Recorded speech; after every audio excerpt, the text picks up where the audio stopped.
Greetings, mere mortals. Today we're here for another video. So today we are going to be discussing the features of academic writing. Now, I don't know if it's going to be that long, but I'm pretty sure this will be a bit long, a very long topic, longer than your relationship, that's for sure.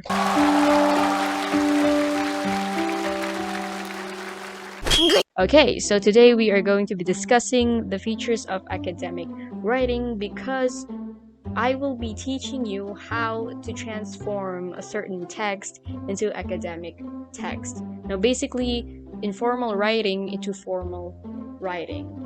Yeah, okay, let's just start with that one. First of all, before we actually start transforming a text into an academic text, we have to know the features of an academic text. What makes a text academic? Did that make sense? I hope it did. Now let's discuss about complexity, because this is the very first feature of academic writing. Now, when we say complexity, written language is relatively more complex than spoken language. Now, basically, what this whole feature is just trying to say is that okay, when it comes to writing, actually, written texts can be shorter and the language has more grammatical complexity. We are going to be using subordinate clauses and more passive sentences. Now, what do we mean by passive sentences?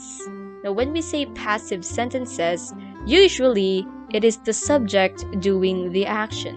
But in here, when we say passive sentences, it is the action being done by the subject. If we have this sentence over here, the frog jumped on the lily pad.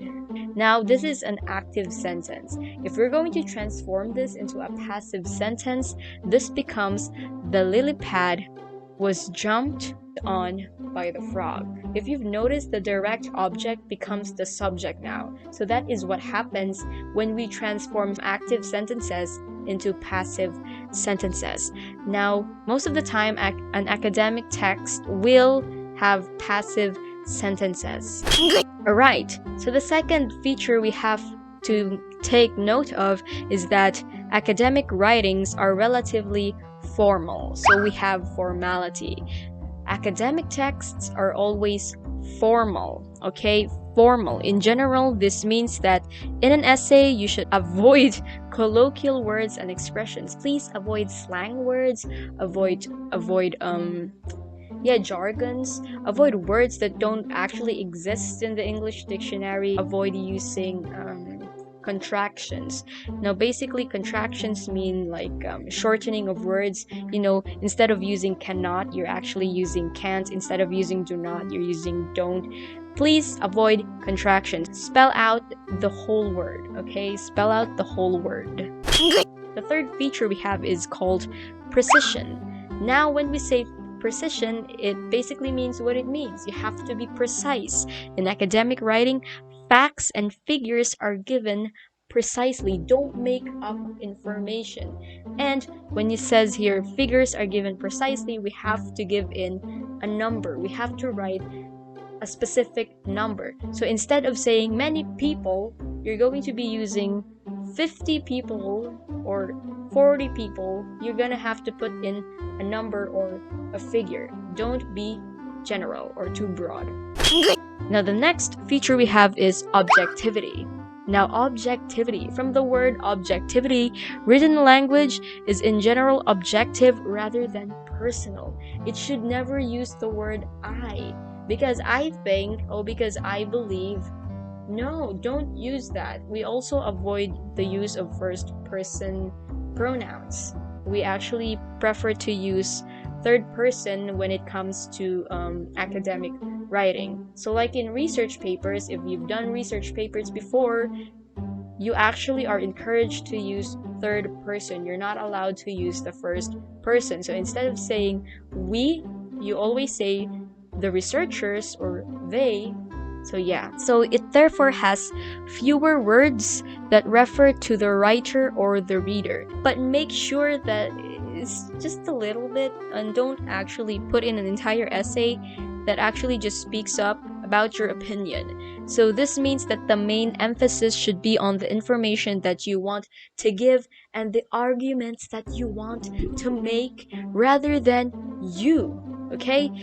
You have to emphasize the arguments that you are trying to make. Okay, the next feature that we have is called explicitness.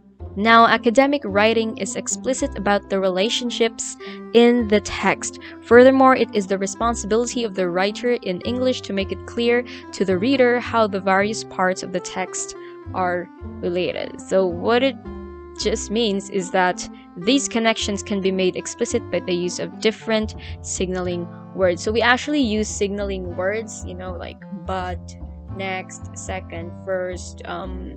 So therefore, these signaling words, we have to use them properly. Okay? The dogs are smart. The dogs are smarter than human beings. And then what you want to do on your next sentence, okay, the dogs are smarter than human beings. Then on your second sentence, on the other sentence, the sentence next to this sentence, you write in.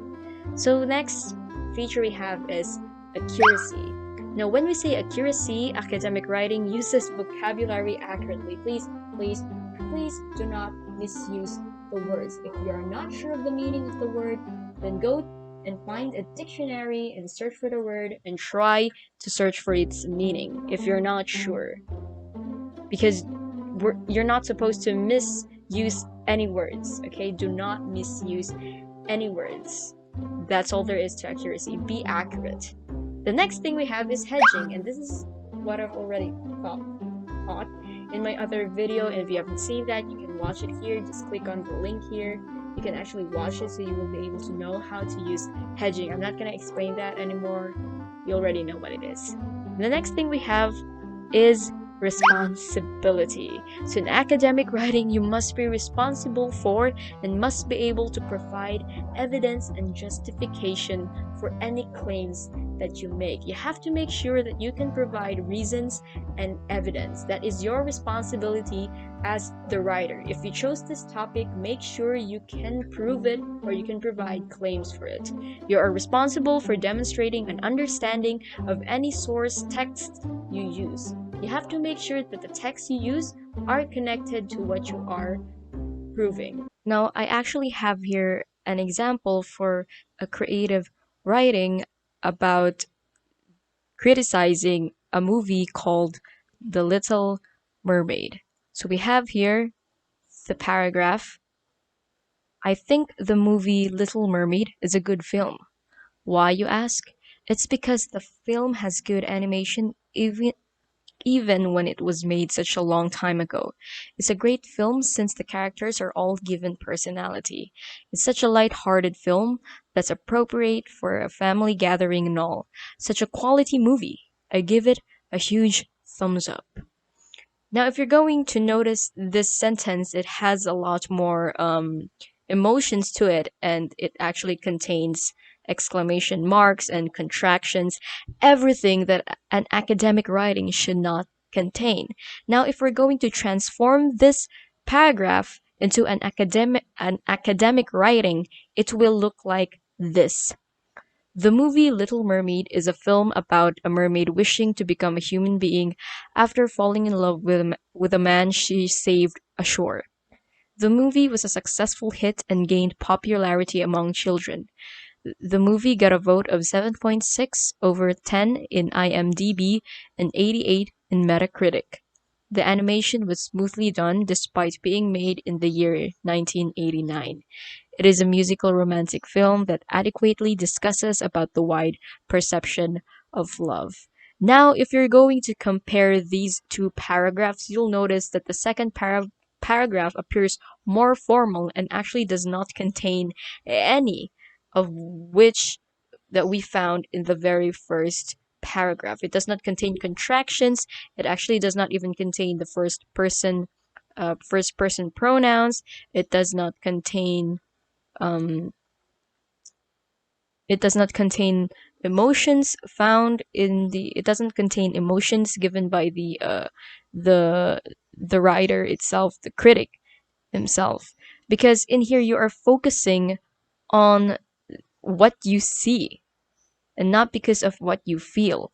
So you are going to criticize. So this person here is criticizing the movie on how he or she sees it and not how he or she wants to see it. So in this example here, the paragraph now is transformed into formal by reducing contractions, by removing the contractions, changing the contractions into full on words, and then removing the, what do you call this? Removing the first person pronouns and then changing them to the third person pronouns. There is no I, me, or what I think, any of those words, because in here you are just going to focus on your main argument and not about what you think. And that's all there is to this video. I hope you learned something, and if you did, good for you, and if you didn't, you can go ahead and send me a private message if you have questions. And as always,